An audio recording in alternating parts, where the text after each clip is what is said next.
Welcome back to the finish line in association with betupin.com. For all the latest odds from the world leading bookmakers, head over to betupin.com. Now, Cheltenham's over. Cue the sad music. What an unreal 4 days. Yeah, it had everything, didn't it? Oh, it was one of the best festivals I can remember now. Crazy personal highs on Tuesday, sport highs on Thursday, and then massive lows on Friday. Picked up by a cracking Gold Cup. So unreal Gold Cup. Yeah, fantastic week. Just shows exactly why we're fans of this sport, really, doesn't it? So we're going to kick off. We're going to do 4 videos. We're going to review each day of the Cheltenham Festival. So we're going to kick off with day 1 and the Supreme Novice Hurdle, where we're seeing Classical Dream hose up in the Supreme. Did he boast up, didn't he? I was getting a bit worried at the start because he was very keen on the way down. Did you see him going down the chute? Yeah, forced a false start, then just put his head in the floor and tanked. But travelled well, jumps like an absolute he's so bunny. Jumper. Such a good hurdler. And absolutely boasted up, really, didn't he? He never looked in any trouble. I hope you were on. We did our best anyway. We put him up a good few times. We were quite keen on him. 6-1 was still a pretty good price, really. We gave the second as well. Yeah, did we? We did. I put him up each way. Oh, very good. Oh, you did, Thomas Darby, of course. Yeah, you were keen on him. He ran a cracking race, as did that Itchy Feet. They were tailed off. I had a quick look at Thomas Darby in the running, and I thought he was going to tail, but they ran on really nicely. But Classical Dream, it'd be interesting to see. I think Ruby was saying he wants to go for the Arkle, Willie wants to go for the Champion Hurdle. Yeah. They said that's their normal route. I think it could be a Champion Hurdle. He looks the way he jumps, just the way he jumps. Soft ground definitely brought out better in him as well, I think. Yeah. He looks a proper even Ruby said when they asked him, were you worried about he was keen? He said he wasn't keen. He's not quick enough to be keen. Yeah. He said he's one of those, he thinks he's a quick horse, but he's not. But at the same time, he said to Brian Frost when they were going down the back, he said, go on, you're not going quick. And she said, I'm going as quick as I can. And if you look at the likes of Thomas Darby, they were out the back, being pushed along. I'd say they went plenty quick enough, but he is just a proper good horse. He's very good. He's one to definitely keep on the right side. That kicked the week off well. Oh, it was a great day in Alfie's.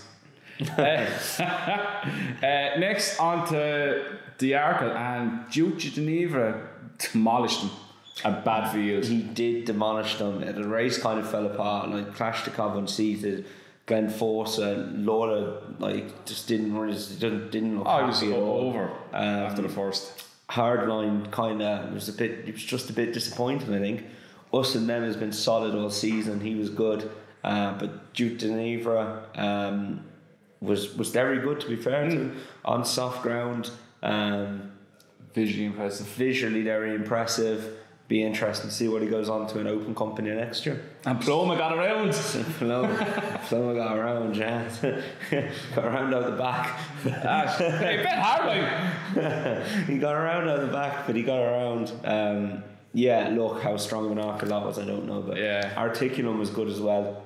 He ran a solid race. Yeah, I like him. He's a solid horse, but probably just below proper grade 1 level. Yeah. Be interested to see where Duke de Geneva goes next year, but he'll probably go Arkle because Altior is going to be championship. Altior is going on the Gold Cup.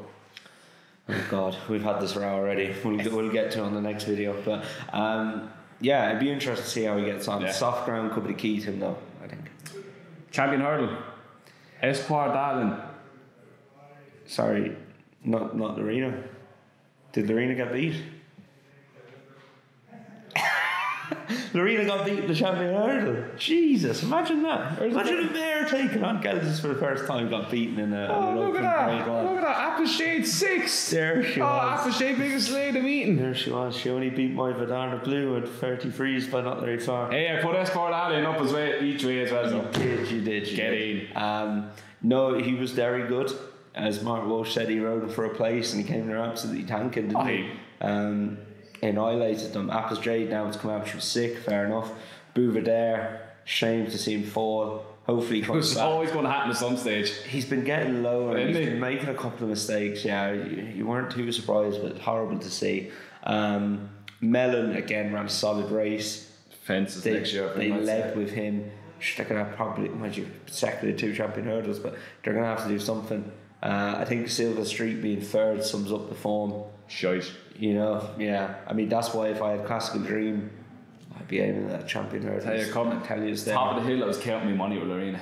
I'd say you were, yeah. Ruby interestingly said he was trying to make it look like she travelled, but He was trying to convince himself that it was going well. Back to the mares for her, I think. Yeah. Apples Jade lying through that race, but Esbordan 9 out of 10 now. Only blotted one jot in his copybook. He's a good horse. Not to be not too hard. Jeez, he won. A bad horse doesn't win like that. No, exactly. Dare we talk about the mares? Oh, the mares. It was like round 2, wasn't it? Ding ding. Danny Power out. Oh, Benny, did you? I was watching her coming to the last, and I was like, it actually crossed my mind. I was like, one of the last that was with me said, watch Annie Power all over again. I was watching her come to the later. last. I was there going, jump it. I didn't have any money on her. I had a small each way bet on Limini. She ran no race. Look, she was probably going to win. Roxana, that's the last then. Swishes the tail. Oh, well, I cut myself off. Yeah. She was going to destroy him. It is. Yeah, you say that. I don't know. I think she would have won. I think she would have won a few lengths. I mean, she didn't even jump it that badly. She just didn't get her legs out the other side. She kind of clipped the top and it kind of like, oh shit. And if you watch her one leg, I think it's her near one, comes down, and I think instead of landing like that, she lands like this and it just buckles. So unlucky. Nothing Ruby could do about it. I don't care what people are ratting or raving. I know. There's not a thing Ruby could have done. No, she jumped. She was on a perfect stride. She jumped the perfect bar landing. It happens. This is horse racing. Yeah, it happens. Stormy Island ran well to be second, but you know, it's probably not the greatest mares race in the world. A plus tired, grade 1 horse hiding in a handicap. I text you as soon as Duke Geneva won the Arkle. We're lumping. I was like, get on this thing, because he beat him and he was in a handicap, so got well stuck in now to him. I have never seen a horse at Cheltenham in a handicap, or maybe in any race, from the back of the second last to the last and then to the finishing line, put that much distance between them and that quickly. If that's not a grade 1 horse, I hear he's gone up 20 pounds, 160. If that isn't a grade 1 horse, I don't know what is. That was one of the most impressive winners of the week for me. Visually, mother of God, he was. Just the speed. We should actually go back and look at it on the clock. I watched the distance and the speed between from the second last to the last and then to the line. Just pumped. After he jumped the last, I went down to pick up my phone to text you. So this thing is a good thing. By the time I looked back up, it was halfway up the run. Yeah. Oh, it's an absolute tank of a horse. There's a couple of interesting bets with this lad. Wait, now that was over 2 mile 4, but he's got the speed for 2 miles over that. Champion Chase, 33 to 1. What? Ryanair, 20 to 1. I'll take both of them. Like, if you wanted to throw away 20 quid, I have a tenner on him for each of them. You know, like, if he turns up in the day, he's not going to be that. Telling you, that is a grade 1 horse for every inch. He's only a 5-year-old. He's going to be improved. Yeah. You know, I really like him. Yeah, I was very probably the main one to take out of the whole festival. He's one of them for me, anyway. Yeah, I'm really impressed by him. I don't want to talk about the next race. 4 miler. If I get started on this, I'm going to want some rant. Oh, it's painful. Before we get to Jerry's back and Declan Lavery, Discorama are a couple of my 2 best each way bets. We're on Classical Dream at 25s. As we've told everyone this now before, so we're not after timing. We were keen on Discorama and it was on him at 14s. I just thought he just turned in. I was like, well, he's going to win, isn't he? Yeah. By how long? Jamie, Cod and LeBrule. Oh, absolutely painful. Great for the Ben Pauling team. He's a really good trainer, and great for Jamie Cod to have a couple of winners there during the week. But the 2 of them to pull that far clear, 47 lengths back to the next horse. It's madness. Oh, and to come second beating half a length, painful. But the next thing is a joke. Oh, it's an absolute farce. Absolute joke. As somebody as like I'm sorry if that was so. It was Philip Hobbs horse, right? So if Richard Johnson was riding that, does the same thing happen? The exact same thing. Not on Saturday. It was a Midland Saturday or something. Yeah. Johnson was on a horse that nearly collapsed over the last. Yeah. Did he get suspended? No. Did he even get looked at? No. No. They made an absolute mockery because they're amateurs. But here's my point, right? There was a faller at the last that ploughed through the fence, couldn't jump the fence, just threw itself at it.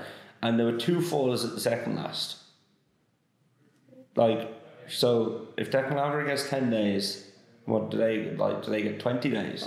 They decked their horses. You know, like those 3 horses fell. But the point is, if we're like, how do you judge this? Do you judge it on, oh, that horse fell, it must have been tired? Declan Lavery got 10 days. Oh, they got... Robert James got 19 days on Just Your Type. Noel McFarlane got 8 days on Mulcahy's Hill. I wasn't far off then. At least I got one of them nearly around 19 days. Right. What would happen if he pulled them up? Right? For argument's tell you sake. exactly what would have happened is that Asher, another JP horse, not trying. Exactly. And what would happen then 2 of them fellas last? But that's it, yeah. But like, if he'd have come round the bend and said, and it was in 4th, I think he was in 4th or 5th, and he'd have said, God, this horse is tired now. Yeah. I'll just pull him up. Yeah. Imagine, like, everyone who's backed the horse, owns the horse, trains the horse. Imagine the uproar if each way punters. Another horse not trying. Do you see that guy just pull his horse up? You know, like, you can't win. No, and it, like, how are we going to judge it? Like, who decides whether the horse is too tired or not? The jockey, because he's sitting on him. Yeah, he knows. But how do the stewards decide if it's too tired? That's the whole argument. He'd win his appeal. Guarantee it. He wins. Oh, he'll be thrown out. If it's not, it's an absolute disgrace. He should win his appeal. We're in a back. If you watch it back, the head on camera, jumping the last 2, he did not touch him with a whip.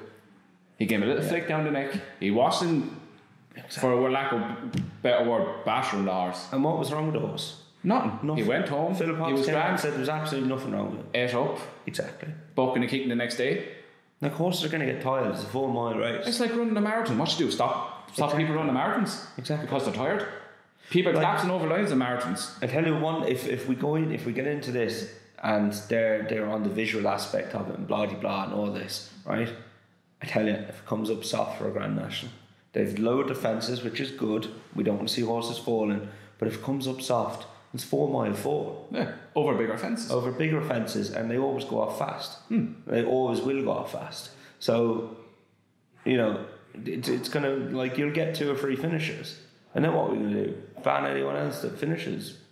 Look, like, but there are races. What annoys me is there are races, me and you and everyone else out there watching, watch races every day of the week. And you see a horse and you say, well, that wasn't given the most...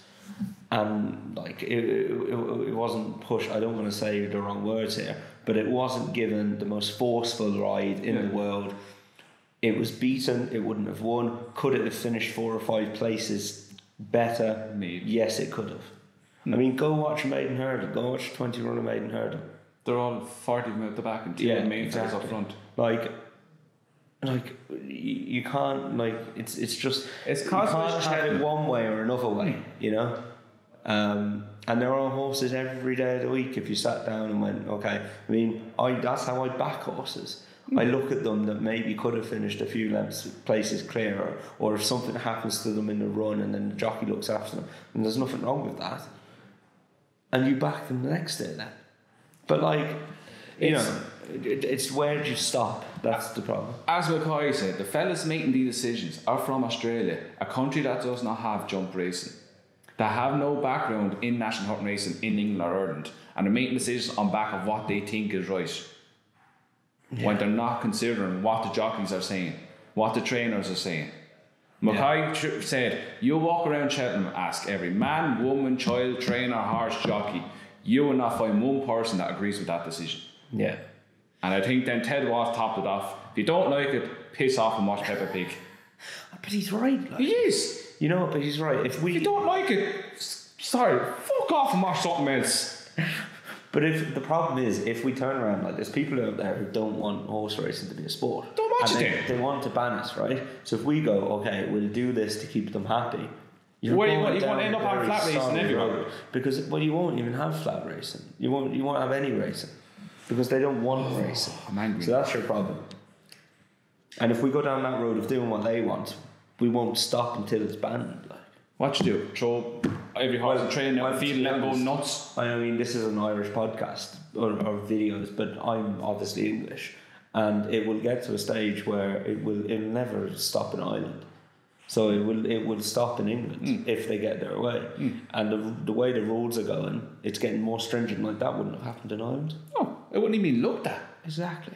Should take for instance the bloody. But nobody at Cheltenham was there going, God, he should have pulled up Jerry's back, shouldn't he? Just, he shouldn't have finished third. Last year, Irish National, was it Bells Hill? Nearly pulled himself up. Yeah. What was the word that came out of that? Jeez, he should have won that. Yeah. Not like, oh jeez, Ruby should have pulled him up. Yeah.